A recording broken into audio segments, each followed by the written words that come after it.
नव्या शिक्षण धोरणासह वेगवेगळ्या मुद्द्यावरून तमिळनाडू आणि केंद्र सरकारमध्ये काही दिवसापासून तणाव निर्माण झालाय। आता या वादात भर पडली आहे ती रुपयाच्या चिन्हाची। नुकत्याच मांडण्यात आलेल्या राज्याच्या अर्थसंकल्पामध्ये रुपयाच्या या चिन्हाऐवजी तमिळमधील हे चिन्ह वापरण्यात आलंय। तमिळ भाषेतील उच्चारानुसार रुपयाचा उल्लेख करण्यात आलाय। आता मुख्यमंत्री के स्टॅलिन यांच्या या निर्णयाचे जागतिक स्तरावरील भारताच्या प्रभावावर परिणाम होऊ शकतात हे नक्की। आता मुख्यमंत्री के स्टॅलिन यांनी हे बदल का केले आहेत आणि जागतिक स्तरावर याचे नक्की काय परिणाम होऊ शकतात आणि केंद्र सरकारची यावर काय भूमिका आहे हेच जाणून घेणार आहोत या व्हिडिओतून। नमस्कार, मी नयन सप्रे आणि आपण पाहताय सरकारनामा। स्टॅलिन यांनी ट्विटरवर एक व्हिडिओ पोस्ट केलाय। त्यात तमिळनाडूच्या व्यापक हितासाठी आणि समाजातील सर्व घटकांच्या फायद्यासाठी हा निर्णय घेतलाय असं त्यांनी म्हटलंय। त्याचबरोबर त्यामध्ये द्रविडियन मॉडेल हा हॅशटॅगही वापरण्यात आलाय। आता या लोगोमध्ये सर्वांसाठी सर्व काही असा संदेश देण्यात आलाय।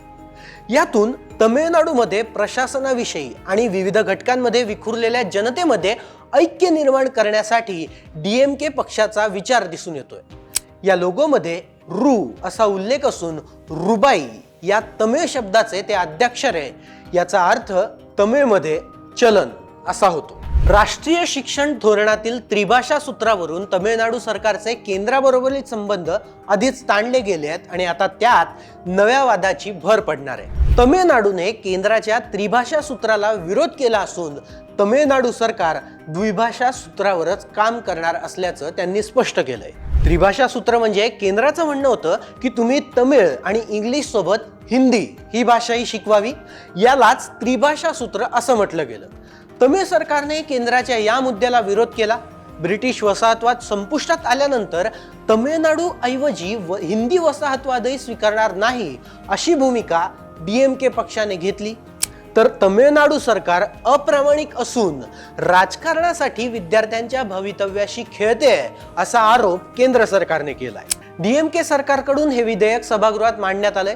यावेळी सभागृहातील भाजप आणि अण्णा DMK पक्षाच्या सदस्यांनी या निर्णयाला विरोध केला, पण या घटनेतून DMK पक्षाच्या नेतृत्वाखालील राज्य सरकार आणि भाजपच्या नेतृत्वाखालील केंद्र सरकार यांच्यात वाढत असलेल्या राजकीय तणावाचं पुन्हा एकदा दर्शन घडलंय।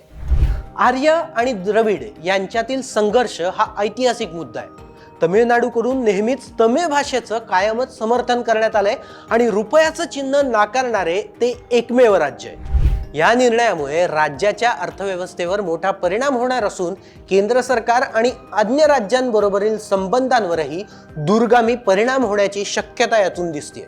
जागतिक अर्थव्यवस्थेमध्ये भारतीय रुपया हे एक महत्त्वाचं चलन म्हणून उदयाला येत आहे। आंतरराष्ट्रीय नाणेनिधीच्या अंदाजानुसार भारतीय रुपया आणि चीनचे रेमिनबी ही दोन चलनं आंतरराष्ट्रीय चलन म्हणून समोर येऊ शकतात। अनेक देशांनी रुपयामध्ये व्यवहार करण्याचंही मान्य केलंय। तसंच भारतानेही रुपयाचा वापर करून व्यापार करण्याचे करार केले। भारतातील या आंतरिक कलहामुळे जागतिक अर्थव्यवस्थेवरही मोठा परिणाम होऊ शकतो। एकूणच काय तर कुणीच आपला मुद्दा सोडायला तयार नाहीये। येणाऱ्या काळातील तमिळनाडू निवडणुकांमध्ये भाजप हा संभाव्य प्रतिस्पर्धी असेल याची के स्टॅलिन यांना शंका आहे।